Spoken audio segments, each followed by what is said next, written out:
warahmatullahi wabarakatuh, dan salam sejahtera untuk kita semua. Perkenalkan, saya Andi Nur Syamsi Amin, dosen dari Prodi Sarjana Terapan Akuntansi Manajerial, jurusan Akuntansi Politeknik Negeri Ujung Pandang. Pada kesempatan ini, perkenankan saya untuk menjelaskan mata kuliah yang saya ampu, yaitu Akuntansi Keuangan Madya 2. Video ini dibuat sebagai salah satu prasyarat untuk sertifikasi dosen tahun 2024, yaitu PDD UKTPT atau Pernyataan Diri Dosen Unjuk Kerja Tridharma Perguruan Tinggi untuk aspek pengajaran. Berikut ini adalah deskripsi dan informasi tentang mata kuliah Akuntansi Keuangan Madya 2. Mata kuliah Akuntansi Keuangan Madya 2 merupakan mata kuliah wajib bagi mahasiswa semester 4 yang juga merupakan mata kuliah lanjutan dari Akuntansi Keuangan Madya 1 pada semester sebelumnya. Mata kuliah ini terdiri dari 2 SKS teori dan 1 SKS praktikum. Mata kuliah ini merupakan rumpun mata kuliah akuntansi keuangan. Tujuannya adalah memberikan pemahaman konsep serta teori tentang pengetahuan dan keterampilan dalam mencatat, memproses transaksi, dan melaporkannya ke dalam laporan keuangan, serta mengungkapkannya dalam catatan atas laporan keuangan sesuai dengan standar akuntansi keuangan dengan transaksi khusus seperti akuntansi kewajiban, akuntansi modal, perusahaan persekutuan, perubahan kebijakan, perubahan estimasi dan koreksi kesalahan, sewa guna usaha, dan pengakuan pendapatan sesuai dengan prinsip yang berlaku. CPL Prodi yang dibebankan pada mata kuliah ini adalah ada 4. Yang pertama, menunjukkan sikap bertanggung jawab atas pekerjaan di bidang keahliannya secara mandiri. 2. Menguasai konsep teoritis secara umum tentang penyajian laporan keuangan yang terdiri dari laporan laba rugi, laporan perubahan ekuitas, laporan posisi keuangan, laporan arus kas, catatan atas laporan keuangan sesuai dengan standar yang berlaku pada perusahaan jasa, dagang, ataupun manufaktur yang berskala besar dan go public. Yang ketiga, mampu menerapkan pemikiran logis, kritis, inovatif, bermutu, dan terukur dalam melakukan pekerjaan yang spesifik di bidang keahliannya, serta sesuai dengan standar kompetensi kerja di bidang yang bersangkutan. Yang keempat, memiliki keterampilan teknis yang dapat diandalkan dalam menyajikan laporan keuangan terdiri dari laporan laba rugi, perubahan ekuitas, posisi keuangan, laporan arus kas, dan catatan atas laporan keuangan sesuai dengan standar akuntansi keuangan dan prinsip-prinsip akuntansi yang berlaku umum untuk perusahaan jasa, dagang, manufaktur baik berskala besar maupun UMKM. Capaian pembelajaran mata kuliah ini ada 2. Yang pertama, mampu memahami aturan yang berlaku pada transaksi akuntansi kewajiban, akuntansi modal, perusahaan persekutuan, perubahan kebijakan, sewa guna usaha, dan pengakuan pendapatan sesuai PSAK yang berlaku. Yang kedua, mampu menyusun dan menyajikan informasi serta menganalisis kasus keuangan pada kasus tertentu, yaitu akuntansi kewajiban, modal, perusahaan persekutuan, perubahan kebijakan, estimasi dan koreksi kesalahan, sewa guna usaha, dan pengakuan pendapatan. Referensi yang digunakan untuk mata kuliah ini terdiri dari referensi utama dan referensi pendukung. Untuk referensi utama, yang pertama, menggunakan KISO Intermediate Accounting IFRS Edition volume 1 dan 2 tahun 2022. Kemudian yang kedua, Dwi Martani, Akuntansi Keuangan Menengah berbasis PSAK, buku 1 dan 2. Hans dan kawan-kawan, Akuntansi Keuangan berdasarkan SAK berbasis IFRS, dan Pernyataan Standar Akuntansi tahun terbaru. Kemudian, referensi pendukung adalah seluruh artikel ilmiah pendukung mata kuliah ini. Mata kuliah ini akan disampaikan secara tatap muka di dalam kelas sebanyak kurang lebih 14 kali pertemuan ditambah 2 kali pertemuan untuk UTS dan UAS. Metode perkuliahan disampaikan dengan metode ceramah dan pembelajaran kooperatif, di mana dosen memberikan materi di depan kelas dan mahasiswa bekerja secara tim menyelesaikan tugas kasus. Tugas yang diberikan kepada mahasiswa terdiri dari tugas untuk pemecahan kasus dan kuis yang dikerjakan pada aplikasi Socrative. Kriteria penilaian terdiri dari 45% teori, 50% praktikum, dan 5% kehadiran. Setiap komponen penilaian termasuk di dalamnya penilaian attitude dengan proporsi 20%. Mahasiswa diperbolehkan mengikuti ujian akhir semester dengan minimal kehadiran 15 kali pertemuan, kecuali karena ketidakhadiran yang diizinkan. Berikut merupakan cuplikan dari proses pengerjaan yang saya lakukan secara tatap muka di ruang kelas. Selamat menyaksikan. Hari ini kita bertemu lagi di pertemuan ke-13, ya, di mana kita melanjutkan apa yang sudah kita pelajari sebelumnya. Kita awali pertemuan hari ini dengan membaca doa. Silakan Erik pimpin doa. Sebelum kita mulai pelajaran pada pertemuan siang hari ini, dulu kita berdoa dimulai.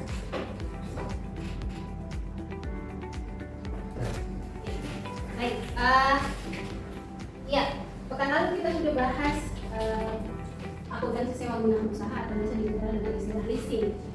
Siapa yang masih ingat pembahasan pekan lalu apa itu leasing? Ya, silakan. Jadi menurut saya itu leasing itu sebuah pekerjaan pembiayaan baik itu berbentuk penyediaan barang maupun modal yang bisa digunakan oleh siapapun yang membutuhkan, baik ini dari perusahaan maupun dari perorangan. Oke, ada lagi? Itu leasing.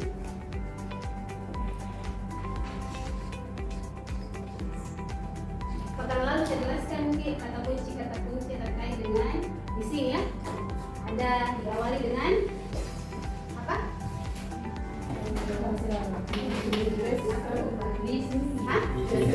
Leasing ada pihak yang berkontrak. Ini apa? Ini ya.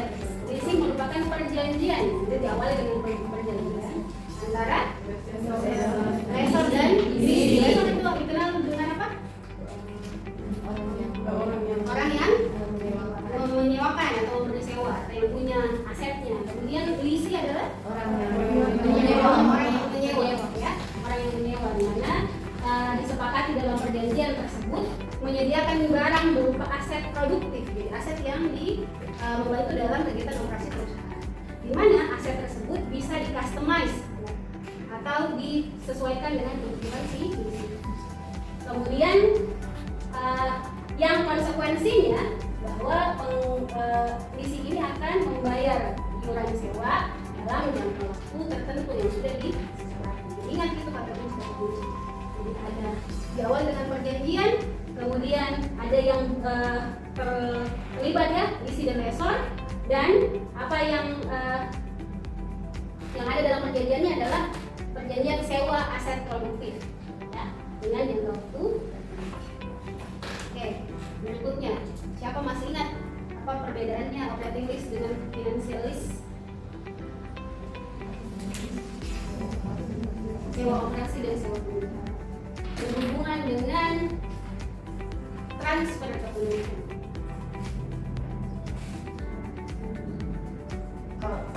Kalau operasi pembiayaan itu bisa, sewanya bisa diakui sebagai Sewa operasi itu operasi pembiayaan. sewa pembiayaan. Oke. Sewa pembiayaan ini bisa diakui, itu barang sewanya bisa diakui sebagai asetnya kita yang sebagai penyewa. Sedangkan sewa operasi tidak. Oke.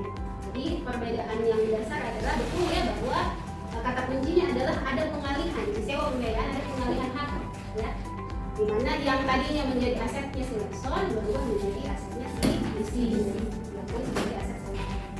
Dengan konsekuensi bahwa resiko dan manfaat yang timbul dari aset tersebut akan dipindah tanggung jawabkan. Karena pindah tangan, jadi tanggung jawabnya si leasing. Sedangkan sewa operasi tidak ada perpindahan itu. Oke? Nah, kemarin juga ada karakteristik leasing, ya. Apa itu? Yang pertama itu terikat oleh dua pihak. Oke. Yang kedua adanya kontrak. Ya. Yang ketiga adanya asetnya itu di custom. Ya.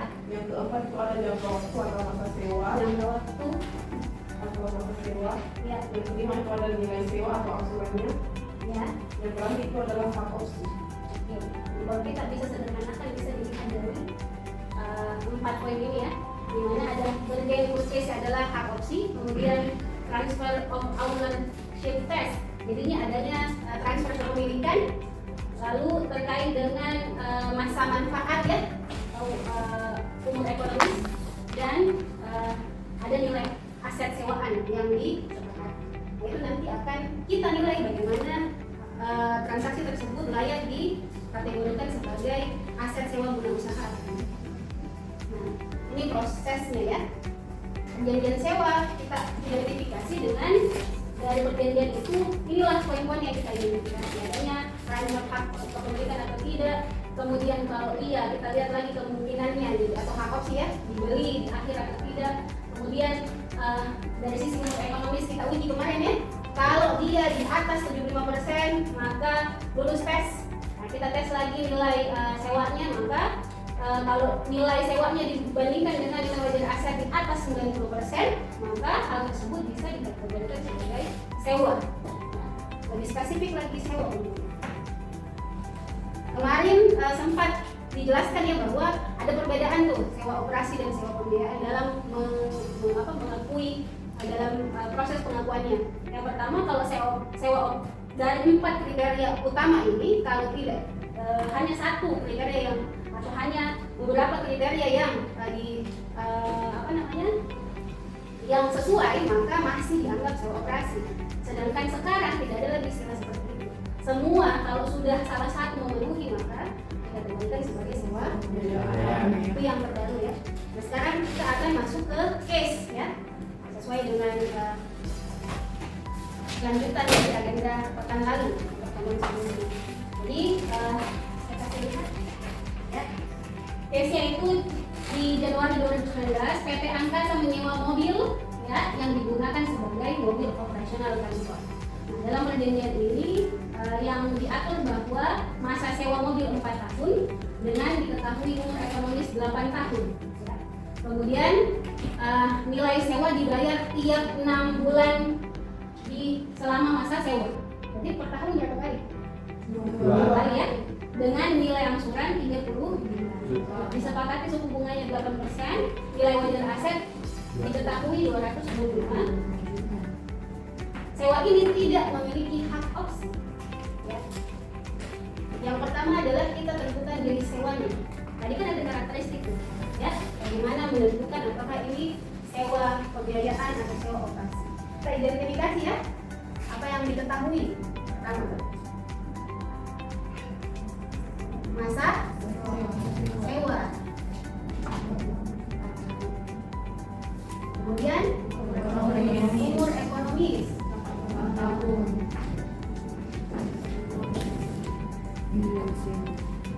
Apalagi angsuran sewa 30 juta per 6 bulan ya. Kemudian suku bunga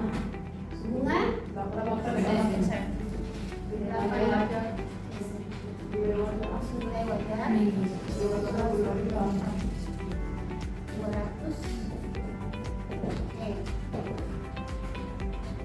Kalau kita lihat yang pertama tidak ada hak opsi, berarti kira-kira satu tidak memenuhi ya. Yang kedua, kita bisa identifikasi dari masa sewa dibandingkan dengan umur ekonomis. Kalau kita lihat berapa persentase ini? Masa sewanya 4 tahun, umur ekonomisnya 8 tahun.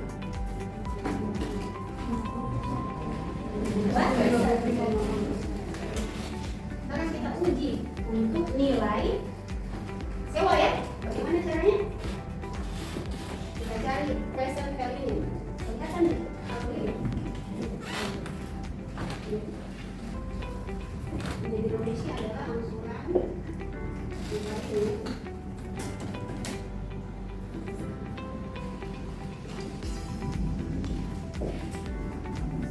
Berapa angsurannya?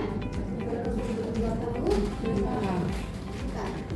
Dari present value-nya berarti lihat tabel ya. 6,5 ada semua tabelnya kan?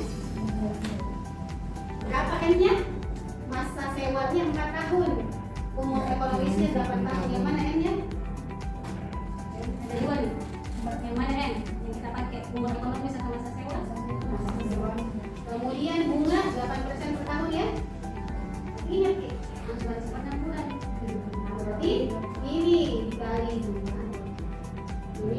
Oke,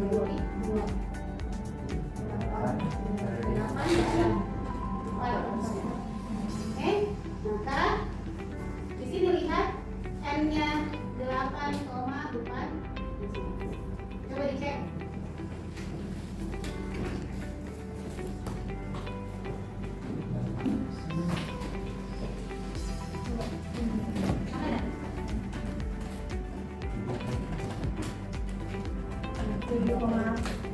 Ya, sama. Kasih lengkap ya, 7,2.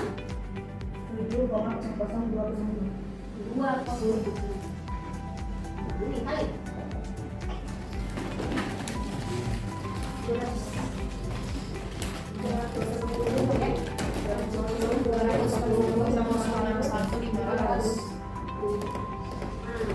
Ini nilai sewa yang kita dapat. Sekarang kita mau compare, ya, compare dengan nilai wajar. Nilai wajar 25. Berapa persentasenya?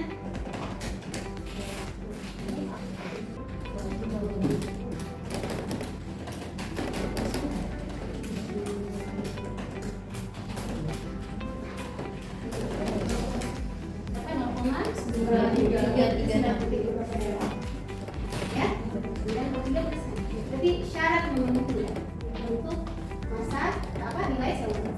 Maka bisa kita kategorikan jadi sewanya tadi sesuai kaidah aturan terbaru. Walaupun salah satu syarat baru satu syarat terpenuhi sudah bisa kita kategorikan sebagai sewa. Iya, sewa. Yang kedua, apa yang ditanyakan? Nilai minimum sewa. Berapa? 210 atau 200? Ini nilai minimum sewa.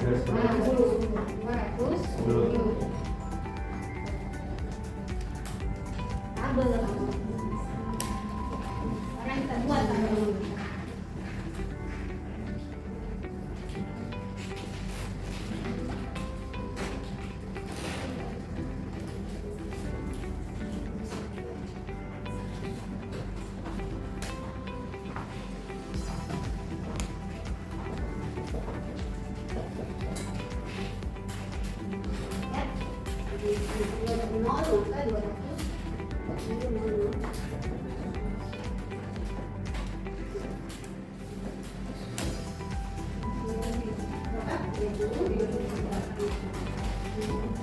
Bunga 4% dari nilai ini kan?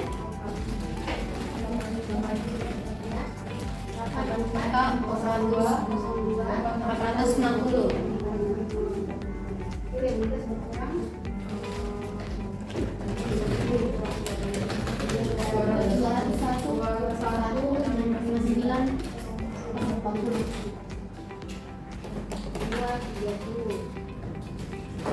Lihat ya, sama kali 4%, kemudian kalian lanjut. Oke? Nah, kemudian pencatatannya kita awali kalau dia sewa pembiayaan berarti ada transfer hak kepemilikan, ya?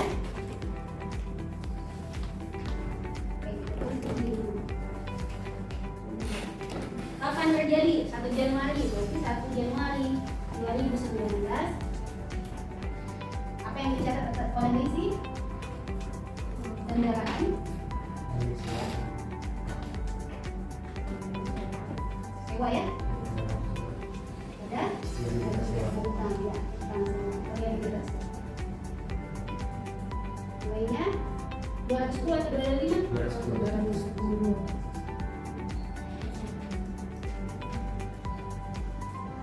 Tadi tanggal 1 bulan berapa angsuran? Setiap 6 bulan? Setiap bulan. 1 bulan. Dan?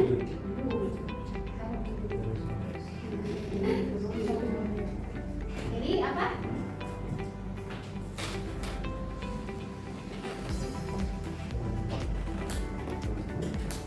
Beban bunga betul. Beban bunga. Utang sewa. Ingat ya, angsuran itu berarti kas yang akan keluar, berarti pasti kasnya sendiri itu kayak kredit ya. Kemudian yang pasti adalah beban bunga sisanya utang. Nah, itu logika jurnalnya.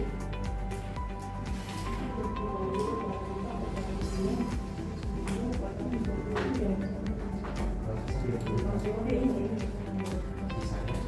ada semua. Apa?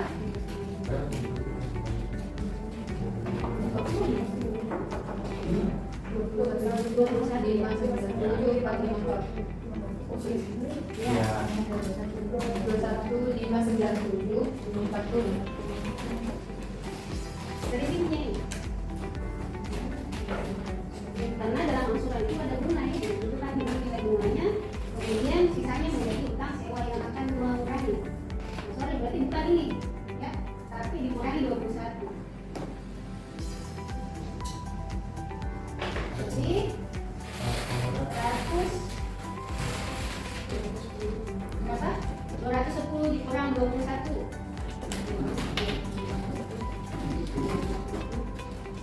Ini masih dari ya,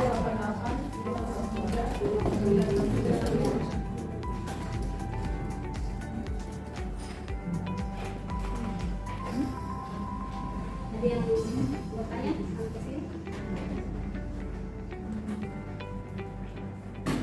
Oke, mohon perhatiannya jadi dari yang ada di sini yang harus diperhatikan bahwa kalau ada case butuh mengidentifikasi apakah dia sewa atau tidak. Pertama kan sudah kita tahu ya, walaupun sewa kalau bukan untuk membantu kegiatan operasional perusahaan dan tidak berupa aset berarti bukan leasing, ya, perletakan.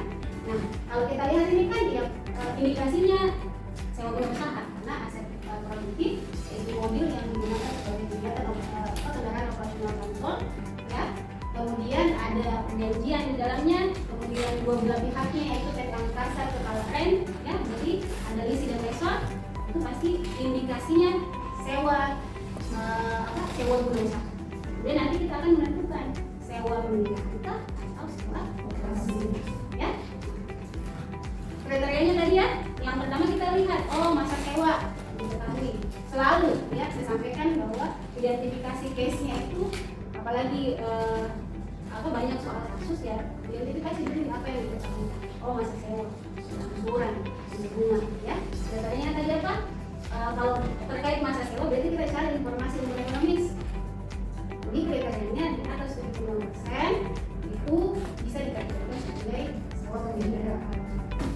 Kemudian setelah itu ada hak opsi atau tidak kan? Kebetulan di soal tidak ada hak opsi.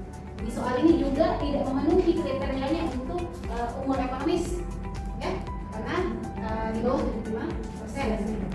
Tapi ternyata ketika kita uji berapa nilai sewa yang dihasilkan, ini tinggal bingung ya, maka hasilnya di atas 90%, kita bisa masukkan list sewa meningkat. Paham? Saya menentukan nilai minimum sewa juga, ya langsung saja angsuran kali persentasenya meningkat. Tabel sudah saya bagikan. Kalau bingung nih, saya tidak ingat atau biasanya tabel kan ada keterbatasan N-nya sampai 40. Lihat ada rumus di atasnya, itu saja yang dimasukin, ya. Kebetulan hitungannya masih sederhana. Nanti kalau misalnya N-nya sampai 60 dan lain-lain, maka harus pakai rumus. Paham ini? Terakhir kalau tanggal 31 Desember apa yang harus dibuat? Ya, mengakui bahwa berutang. Ini sama jurnalnya, ya, itu bukan pada kas, tidak utang, ya. Oke, saya sudah bagikan di grup kasus untuk berkelompok. Sudah dulu berkelompok kan? Kasusnya silahkan diamati. Sebentar kita simulasi ya. Saya tes satu persatu. Kemudian di akhir nanti seperti perjanjian kita di pertemuan sebelumnya akan ada post test. Oke? Baik. Demikianlah pertemuan kita hari ini ya. Terima kasih atas partisipasinya. Lebih dan kurangnya mohon dimaafkan. Kita ketemu kembali dengan agenda selanjutnya di pertemuan pekan depan ya. Assalamualaikum warahmatullahi wabarakatuh.